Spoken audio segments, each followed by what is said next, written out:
Hello everyone, welcome back to the channel. तो जैसे कि आप सब लोगों ने थंबनेल में देख ही लिया होगा, इस वीडियो में हम एनटीपीसी 2019 सीबीटी 1 की फाइनल कट ऑफ डिस्कस करेंगे। तो ये एक डिटेल वीडियो रहने वाली है about the NTPC CBT 1 expected cut off में, जिसमें मैंने इस वीडियो में सारे फैक्टर्स आपके पास कवर किए हैं, जो फैक्टर डिसाइडिंग फैक्टर होते हैं हमारी कट ऑफ को लेके। देखिए, कट ऑफ सिर्फ ऐसा नहीं कि एग्जाम दिया और कट ऑफ आ जाएगी। कट ऑफ हमारी बहुत सारे फैक्टर्स पे डिपेंड करती है, और जब इतने बड़े लेवल पे एग्जाम हो एनटीपीसी जैसा, जो लगभग 122 शिफ्ट्स, जो लगभग 122 शिफ्ट्स में कवर हुआ हो, तो कट ऑफ हमारे पास बहुत ज्यादा फैक्टर्स होते हैं जिस पे कट ऑफ डिपेंड करती है। तो हम क्या क्या इस वीडियो में डिस्कस करने वाले हैं। सबसे पहले तो हम देखने वाले हैं कि नॉर्मलाइजेशन का इफेक्ट क्या रह सकता है। अगर ये हमारे पास जैसे एग्जाम है, एग्जाम में नॉर्मलाइजेशन होना है, तो कभी भी रो मार्क्स पे कट ऑफ नहीं आ सकती। हम ये नहीं बता सकते कि मैंने 50 अटेम्प्ट करे तो मैं क्वालिफाई कर जाऊंगा, या फिर 70 वाला क्वालिफाई करेगा या नहीं करेगा। तो सब कुछ डिपेंड करता है नॉर्मलाइजेशन पे। तो नॉर्मलाइजेशन का इफेक्ट भी देखेंगे क्या रहेगा इस एग्जाम के अंदर, फिर कितने कितने मार्क्स वेरी कर सकते हैं, कितनी शिफ्ट में, इजी शिफ्ट में कितने कम हो सकते हैं या फिर इक्वल रह सकते हैं, और हार्ड शिफ्ट में कितने मार्क्स घट सकते हैं या बढ़ सकते हैं, वो सब हम देखेंगे एक बार। टोटल जोन कितनी है ये भी डिपेंड करता है। देखिए, एग्जाम एनटीपीसी का ये सबसे वर्ल्ड में सबसे बड़े एग्जाम्स में से एक एग्जाम है। इसी लगभग टोटल 21 जोन में एग्जाम हुआ था, लगभग 100 करोड़ बच्चों ने फॉर्म फिल करा था। तो बहुत सारे फैक्टर्स होते हैं जो इस पर डिपेंड करते हैं। तो हम एनटीपीसी 2016 से भी कट ऑफ को कंपेयर करेंगे और देखेंगे कि इस साल अब की बार हमारा एनटीपीसी में कितना वेरिएशन हो सकता है, और ये फाइनल क्वेश्चन फिर इसके बाद भी इसके ऊपर भी हम डिस्कस करेंगे। तो चलिए स्टार्ट करते हैं। देखिए, सबसे पहले तो मैं आपको बता देता हूं, ये हमारा एनटीपीसी सीबीटी 1 का एग्जाम था 2019 for non technical popular categories के लिए, जिसमें आपके पास स्टेशन मास्टर, गुड्स कार्ड से लेकर सीए वगैरह की सारी पोस्ट है।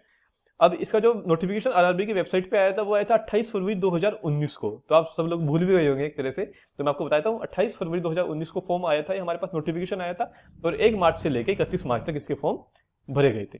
ठीक है, तो इस एग्जाम के बारे में डिस्कस करेंगे। आगे चलते हैं।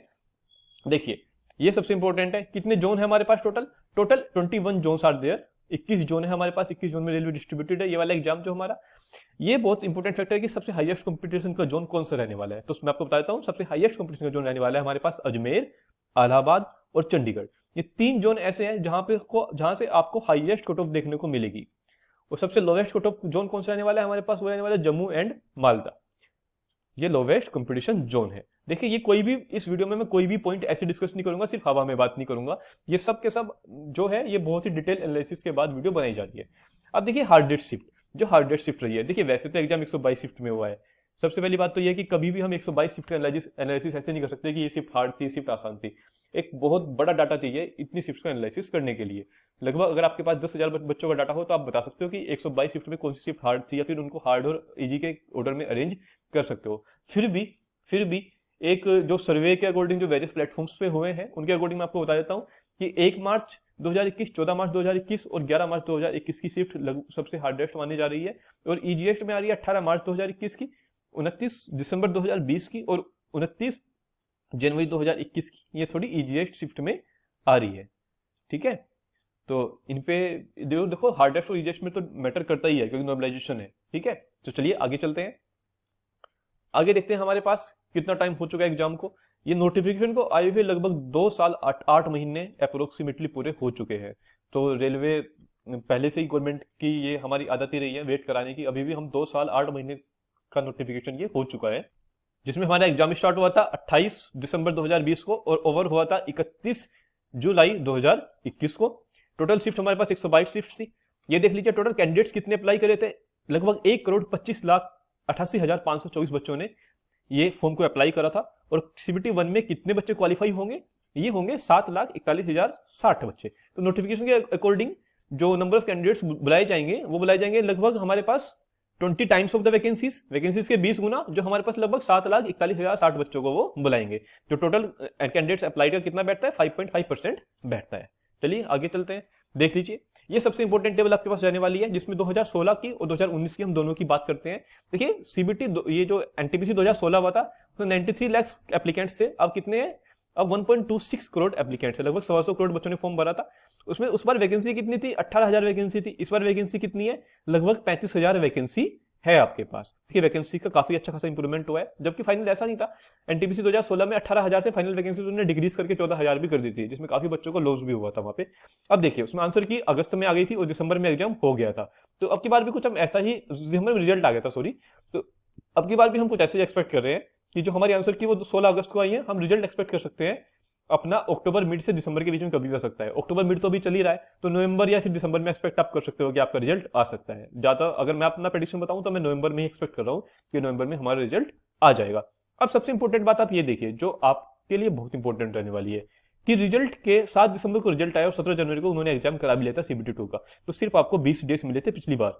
अब की बार भी होने को ऐसा हो सकता है कि एग्जाम की रिजल्ट आ जाए और सिर्फ लगभग 20 दिन ही दे आपको CBT 2 के लिए, तो आपको अभी से प्रिपेयर रहना है, ठीक है। आप ऐसा नहीं कर सकते कि रिजल्ट आने के बाद आप अपनी तैयारी स्टार्ट करोगे। तो और आप इसमें यहाँ पे कट ऑफ देख लीजिए कि 2016 में जो CBT 1 की कट ऑफ कितनी गई थी। ये CBT 1 की कट ऑफ है, देखो इलाहाबाद से 77 मार्क्स गई थी, अजमेर से भी 77 मार्क्स गई थी, और अहमदाबाद 77, इलाहाबाद में 77, तो 77 64, तो ये जो कि चंडीगढ़ से 82 मार्क्स भी गई थी। तो ऐसा नहीं कि कट ऑफ बिल्कुल ही अब की बार भी कम हो जाएगी, पिछली बार भी हाई कंपटीशन था, अब की बार भी हाई कंपटीशन ही रहेगा। और सिर्फ ये हमारे पास वैकेंसी इंक्रीज हुई है तो कंपटीशन भी डे पर डे इंक्रीज हो रहा है, और 2016 से 2019 में कंपटीशन इंक्रीज हुआ है। तो अब ये देख लीजिए, सबसे इंपॉर्टेंट बात यहाँ पे लिखी हुई है कि नॉर्मलाइजेशन क्या इफेक्ट पड़ेगा। मैं आपको बता देता हूँ, जब इतनी बड़ी शिफ्ट होती है जिसमें 122 शिफ्ट से इतना बड़ा एग्जाम होता है, इसके अंदर जो डेविएशन होता है ना, डेविएशन जो हार्ड और शिफ्ट को अलग अलग करता है, वो कभी भी इतना ज्यादा नहीं होता, तो लेस डेविएशन होता है, डेविएशन बहुत कम होता है, जिसकी वजह से हार्ड शिफ्ट में मार्क्स बढ़ने की और इजी शिफ्ट में मार्क्स घटने की टेंडेंसी उतनी ही कम हो जाती है। तो मेरे अकॉर्डिंग हो सकता है कि जो हार्ड शिफ्ट है उसमें 10 से 12 मार्क्स बढ़े। आप ऐसा नहीं देख सकते कि आपके 20 मार्क्स बढ़ जाएंगे, 25 मार्क्स बढ़ जाएंगे, ऐसा नहीं होगा। हार्ड शिफ्ट में 10 से 12 मार्क्स बढ़ सकते हैं और इजी शिफ्ट में 2 से 3 मार्क्स का वेरिएशन आ सकता है, इससे ज्यादा वेरिएशन नहीं आएगा, ठीक है। अब हम आगे चलते हैं, जिसका आप सब वेट कर ही रहे थे। ये है हमारी एक्सपेक्टेड कट ऑफ। देखिए, जनरल कैटेगरी की एक्सपेक्टेड कट ऑफ जो हाई कंपटीशन जोन है, देखो डिपेंड जोन पे भी करता है। मैं ये नहीं कह सकता कि भाई 65 नंबर तो क्वालिफाई कर जाएगा। भाई अगर 65 नंबर आपके लो कंपटीशन जोन में है तो आप क्वालिफाई कर जाओगे। अब ये नहीं है कि हाई कंपटीशन, अब मैं सोच रहा हूँ कि इलाहाबाद में भी मैं 65 नंबर से क्वालिफाई कर जाऊंगा, जो पॉसिबल नहीं है, ठीक है। देखिए, ये सारी कट ऑफ मेरे पास ये आफ्टर नॉर्मलाइजेशन है, नॉर्मलाइजेशन की बात की कट ऑफ मैं आपको बता रहा हूँ। तो जनरल कैटेगरी की रहने वाली है 70 से 72 के बीच में। अगर कोई भी आपको ये बोलता है कि कट ऑफ बिल्कुल 50 नंबर जाएगी, तो वो बिल्कुल गलत बोल रहा है। ये बिल्कुल जेन्युइन कट ऑफ है, और आप उसका स्क्रीनशॉट लेना और एग्जाम के बाद देखना कि मेरा एनालिसिस कितना सटीक है। ये एनालिसिस मैंने बहुत ही रिसर्च के बाद बनाया है, तो आप इसको देख सकते हो अच्छे से। तो यूआर की रहने वाली 70 से 72 के बीच में, और जो लो कंपटीशन जोन है, जहां पे जैसे जम्मू हो गया या फिर माल्टा हो गया जोन, वहां पे 64 से लेकर 65 तक की कट ऑफ रह सकती है। ओबीसी कैटेगरी में 65 टू 68 हाई कंपटीशन जोन में, और लो कंपटीशन जोन में 57 से 60 की। एससी के लिए हाई कंपटीशन जोन में 50 59 और लो कंपटीशन जोन में 48 से 50 तक आप एक्सपेक्ट कर सकते हो। इस तरह एसटी कैटेगरी में 51 से 53 और लो कंपटीशन में 47 से 50। और देखिए ईडब्ल्यूएस की बात करें तो ईडब्ल्यूएस एक्चुअली 2019 में ही आया था, और एनटीबीसी अगर मैं गलत नहीं हूं तो एनटीबीसी ईडब्ल्यूएस से फिल होने वाला पहला फॉर्म था, शायद पहला होगा, या फिर मतलब कि स्टार्टिंग के फॉर्म्स में था। तो ईडब्ल्यूएस और ओबीसी के मैं इक्विवेलेंट मान के चल रहा हूँ इस बार कि ईडब्ल्यूएस की कट ऑफ ओबीसी की जितनी ही रहेगी, हो सकता है इससे कम भी चली जाए, लेकिन इससे ज्यादा नहीं जाएगी, ये बात तो कंफर्म है। तो ईडब्ल्यूएस की कट ऑफ 65 से 68 के बीच में जाएगी, और ये 57 से 60 के बीच में हो सकती है लो कंपटीशन जोन में। तो देखिए, अगर आपके मार्क्स इसके बीच में फॉल करते हैं तो आप अपनी प्रिपरेशन अभी से स्टार्ट कर दीजिए। एक बार रिजल्ट आ गया, रिजल्ट के बाद लगभग आपको 20 दिन का टाइम मिलेगा, उसके बाद आप कवर नहीं कर पाएंगे बिल्कुल भी। तो अभी से अपने मॉक टेस्ट वगैरह देने स्टार्ट कर दीजिए, और सारे के सारे जितने भी अपने रिवीजन आपका रहता है वो रिवीजन कंप्लीट कर लीजिए। और इसमें कोई भी आप ये मत सोचिए कि मैं रिजल्ट आने के बाद प्रिपरेशन स्टार्ट करूंगा, और इस कट ऑफ को देख के डिमोटिवेट भी नहीं होना। अगर आपके मार्क्स आपके 55 60 मार्क्स भी आ रहे हैं और वो शिफ्ट आपकी हार्ड है, तो हो सकता है आप 70 के मार्क्स भी आपके अराउंड मार्क्स पहुंच जाए, तो आप एग्जाम तो क्वालिफाई कर ही लोगे, ठीक है।